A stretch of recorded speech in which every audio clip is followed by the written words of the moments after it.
Ես ուզում եմ նմանվել Բիլ Գեյթսին։ Ոչ թե զուտ երազանք է, այլ հստակ նախագիծ։ Ապագա ծրագրավորողը աստիճանաբար իրագործում է այն սեփական հաղթանակներով։ Գյումրեցի աշակերտը 4-րդ անգամ հաղթել է կենգուրու միջազգային մաթեմատիկական մրցույթում։ Հանդիպելով Նյուտոնին խորհուրդներ կտայի այդ նոր գիտելիքների մասին։ Երազանքներով ու սեփական գիտելիքներով նվաճած հաղթանակներով նախագահի հրավերով Երևանից եւ մարզերից աշակերտները Բաղրամյան 26-ում են ստանալու մեդալներ, հավաստագրեր եւ նվերներ Հանրապետության նախագահից։ Վստահ եղեք, որ Հայաստանի Հանրապետությունը ոչինչ չի խնայելու,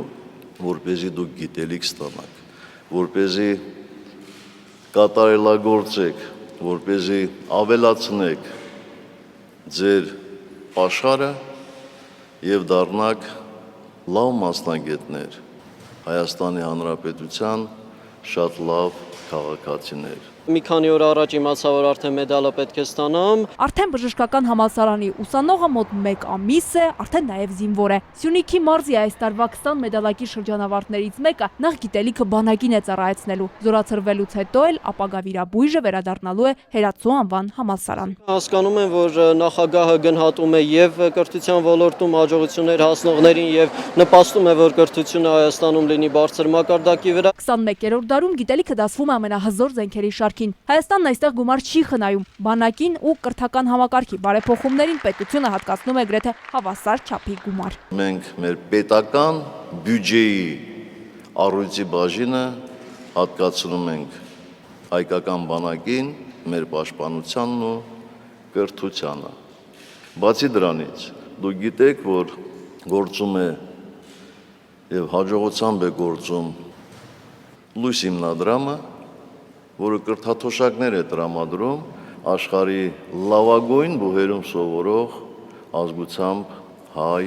ուսանողներին։ Ոչ միայն երկրի ներսում, նաև սահմաններից դուրս։ Հայաստանի անկախացումից ի վեր հայ աշակերտները ակտիվ մասնակցում են նաև միջազգային օլիմպիադաներում, սակայն վերջին քառամյակում նրանց հաղթանակները կայունացել են։ Նախագահի առջև նոր հերոսներն են։ Այս տարի նրանք ռեկորդ են գրանցել։ Հայաստանի Հանրապետության աշակերտները միջազգային օլիմպիադաներից այս տարի նվաճել են 20 մեդալ։ Սա ամենաբարձր ռեկորդային ցուցանիշն է Հայաստանի անկախության ողջ տարիների համար։ Մեդալների թիվը կարող է լինել ավելին, եթե Ադրբեջանը չխոչընդոտեր հայ աշակերտների նաև քիմիայի օլիմպիադայում մասնակցությանը։ Այդուամենայնիվ, 1 տարում 5 բրոնզե, 15 արծաթե միջազգային մեդալը Սերժ Սարգսյանը փառահեղ հաղթանակ է համարում։ Եվ ընդգծում, վերջին տարիների կայուն հաղթանակները ոչ թե պատահականություն են, այլ դժվարին, բայց անհրաժեշտ բարեփոխումների արդյունք։ Սերժ Սարգսյանը հաճախ միջազգային բարձր մակարդակի պաշտոնյաների հետ հանդիպմանը հայ ժողովուրդը եւ Հայաստանը ներկայացնելիս առաջին հերթին օրինակ է բերում հայ աշակերտների հաջողությունները առարկայական օլիմպիադաներում։ Ես չեմ ուզում համեմատել